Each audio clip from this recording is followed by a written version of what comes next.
بسم اللہ الرحمن الرحیم۔ آج کل ایک کلپ سوشل میڈیا پر گردش کر رہی ہے جس میں ایک صاحب یہ ثابت کرنے کی کوشش کر رہے ہیں کہ ہم سب بنی اسرائیل ہی میں سے ہیں، اور قرآن حکیم نے جہاں بھی بنی اسرائیل سے خطاب کیا ہے تو در حقیقت ہم سے خطاب کیا ہے، اور خود نبی کریم صلی اللہ علیہ وآلہ وسلم بنی اسرائیل کے نبی تھے، نہ کہ بنی اسماعیل کے۔ اس سلسلے میں وہ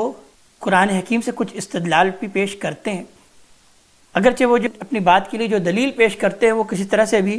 کوئی استدلال نہیں بن پاتا، استدلال اسٹیبلش ہوتا ہی نہیں ہے، لیکن چونکہ سوشل میڈیا میں یہ بات بہت پھیل چکی ہے اور بہت سے لوگ ہیں کہ جو کہ اس کا تشفی بخش جواب بھی چاہتے ہیں، تو لہٰذا ہمارے ایک استاد نے مجھ سے اس بات پر اصرار کیا کہ اس کا جواب اسی طرح سوشل میڈیا میں ہی ریکارڈ کرا دیا جائے۔ وہ صاحب جس طرح سے قرآن حکیم سے استدلال پیش کرنے کے بعد آخر میں یہ کہتے ہیں کہ بنی اسماعیل کا تو کوئی ذکر اور کوئی تذکرہ ہی قرآن حکیم میں نہیں آتا، یہ لفظ ہی قرآن میں وارد نہیں ہوا، تو لہٰذا ہم سب بنی اسرائیل ہیں، اور خود محمد الرسول اللہ صلی اللہ علیہ وسلم بنی اسرائیل ہیں، اور قرآن حکیم نے جہاں جہاں بھی یا بنی اسرائیل کہہ کر خطاب کیا تو در حقیقت اس نے ہم سے خطاب کیا ہے۔ سب سے پہلے تو یہ بات جان لینی چاہیے کہ اگر قرآن حکیم میں ایک لفظ نہیں وارد ہوا تو اس کا مطلب یہ نہیں ہے کہ اس کا کوئی وجود نہیں۔ قرآن حکیم میں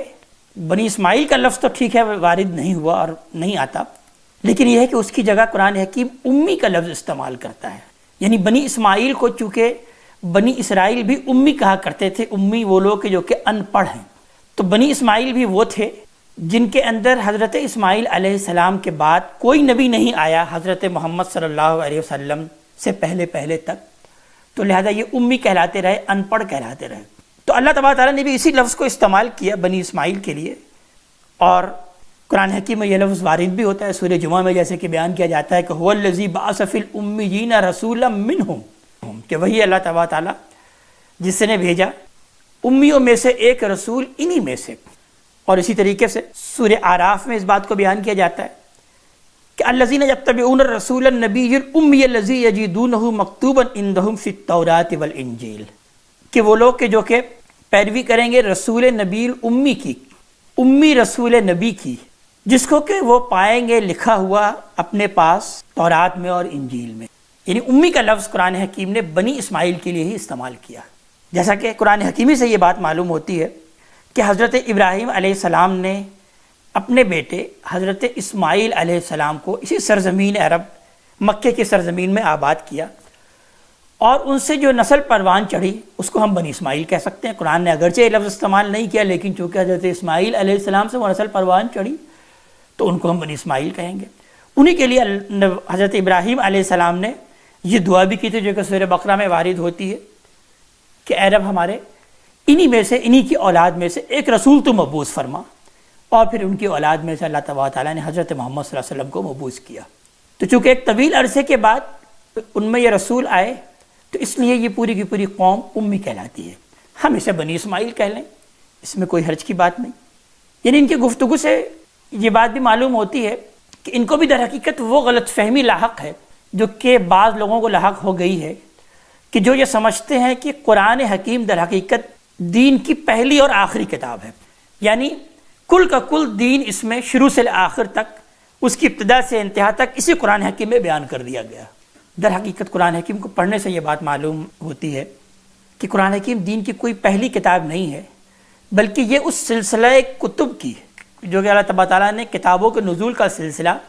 انبیاء اور رسولوں میں شروع کیا، جس کو اللہ تبارک تعالیٰ الکتاب کہتے ہیں۔ یعنی اللہ تبارک تعالیٰ نے سورہ الانعام کی میں ایک جگہ آیت نمبر غالباً 83 سے لے کر 88 یا 79 تک مختلف انبیاء کا تذکرہ کیا ہے، بلکہ سب سے زیادہ نبیوں کا تذکرہ وہیں آیا، نبیوں کے ناموں کا ایک گلدستہ ہے وہاں۔ اور اس کے بعد اللہ تبارک تعالیٰ نے بیان فرمایا کہ ان کو ہم نے کتاب عطا کی، نبوت عطا کی، تو یعنی ان لوگوں کو ہم نے کتاب عطا کی۔ تو اس سلسلہ کتب کا، یعنی ان سب کو اللہ تبارک تعالیٰ نے کتاب دی، ان تمام انبیاء کو کتاب دی اللہ تبارک تعالیٰ نے۔ اس سلسلہ کتب میں سب سے آخری کتاب اور آخری ایڈیشن یہ قرآن حکیم ہے۔ لہذا قرآن حکیم سے یہ بات بالکل واضح ہو جاتی ہے کہ قرآن حکیم جب دین کی کوئی چیز کو بیان کرتا ہے تو اس طریقے سے بیان کرتا ہے کہ اس کے بارے میں لوگ پہلے سے جانتے ہیں۔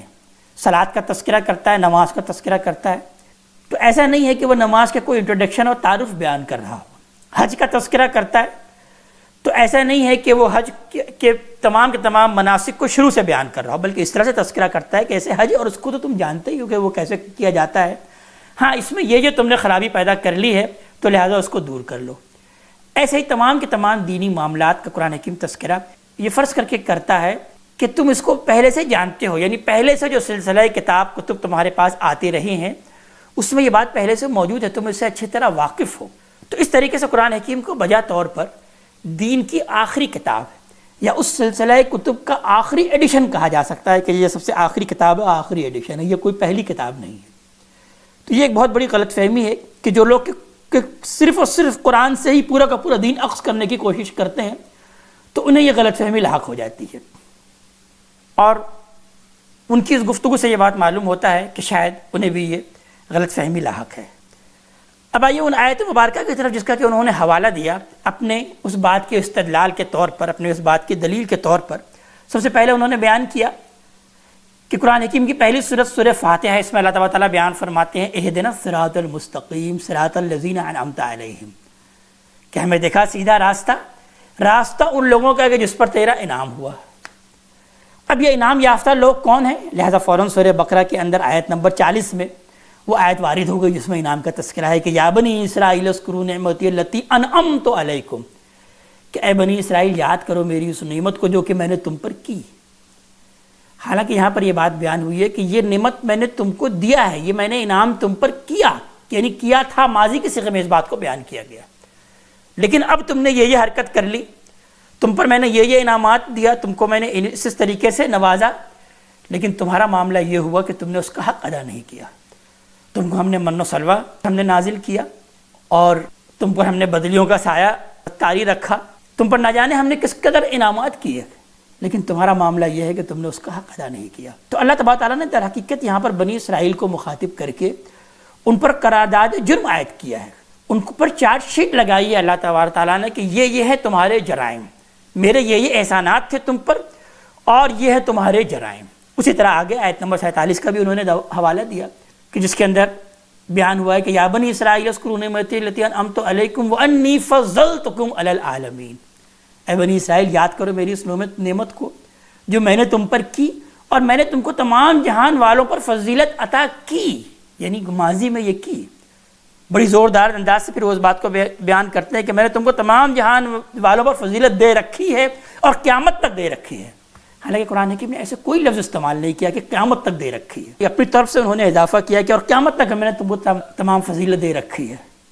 تو لہٰذا کیا یہ فضیلت یہود کو ملی ہے؟ کیا یہ فضیلت نصرانیوں کو ملی ہے؟ یہ فضیلت ہم کو ملی ہے. وہاں پر مخاطب در حقیقت بنی اسرائیلی ہے کہ تم کو میں نے یہ فضیلت دی تھی، یعنی ماضی میں ہم نے فضیلت تمہیں دی تھی لیکن تم نے اس کا حق ادا نہیں کیا، تم نے یہ کیا معاملہ کیا. پھر اللہ تبارک تعالیٰ نے مستقل مسلسل ایک جرم اور ایک نعمت کا تذکرہ کر کے اور بیان کیا کہ تم نے یوں ناشکری کی، تم نے یوں ناشکری کی، تم نے یوں ناشکری کی، جبکہ ہم نے تم پر یہ انعامات کیے. تو انعمت علیہم کا مصداق در حقیقت یہ آیت نہیں ہے جس کو کہ انہوں نے سمجھ لیا، بلکہ انعمت علیہم کا مصداق سورہ نساء کی آیت نمبر 69 ہے جس میں اللہ تبارک تعالیٰ نے اس بات کو بیان کیا